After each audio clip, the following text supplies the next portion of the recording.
നമസ്കാരം, ഭാരത് ലൈവിലേക്ക് സ്വാഗതം. ലോക്സഭാ തെരഞ്ഞെടുപ്പിൽ നാമനിർദ്ദേശ പത്രിക നൽകാനുള്ള അവസാന തീയതികൾ അവസാനിക്കുന്നതിന് മുൻപ് BJP വിജയം ഉറപ്പിച്ചിരിക്കുന്ന ഇടങ്ങൾ കൂടിയുണ്ടെന്നുള്ളത് വളരെ ആഹ്ലാദകരവും പ്രതീക്ഷ നൽകുന്ന കാര്യവുമാണ്.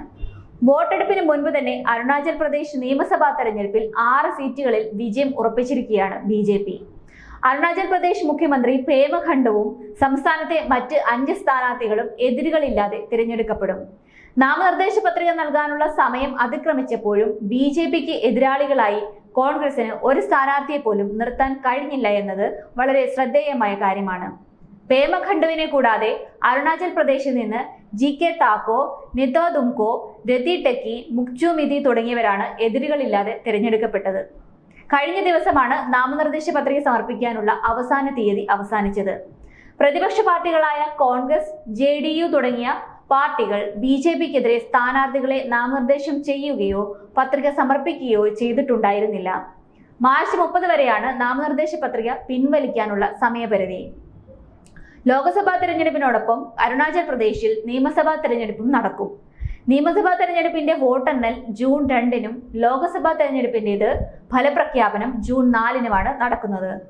അതേസമയം ലോക്സഭാ തെരഞ്ഞെടുപ്പിന് വേണ്ടി സംസ്ഥാനത്ത് സ്ഥാനാർത്ഥികളുടെ നാമനിർദ്ദേശ പത്രിക സമർപ്പണം തുടങ്ങിക്കഴിഞ്ഞു. കൊല്ലത്ത് LDF സ്ഥാനാർത്ഥി M മുകേഷും കാസർഗോഡ് NDA സ്ഥാനാർത്ഥി ML അശ്വിനിയും പത്രിക സമർപ്പിച്ചു.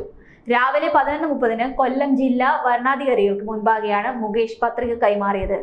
ഹൈസ്കൂൾ ജംഗ്ഷനിലുള്ള CITU ഓഫീസിൽ നിന്ന് മുന്നണി നേതാക്കൾക്കും പ്രവർത്തകർക്കുമൊപ്പമാണ് മുകേഷ് പത്രിക സമർപ്പിക്കാൻ എത്തിയത്. മത്സ്യത്തൊഴിലാളികളാണ് കെട്ടിവയ്ക്കാനുള്ള തുക സ്ഥാനാർത്ഥിക്ക് കൈമാറിയത്.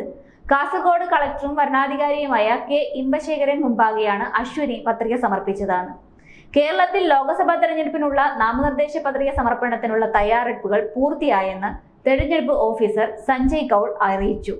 കേരളത്തിലെ 20 മണ്ഡലങ്ങൾ ഉൾപ്പെടെ 98 മണ്ഡലങ്ങളിൽ ഏപ്രിൽ 26-നാണ് തിരഞ്ഞെടുപ്പ് നടക്കുന്നത്.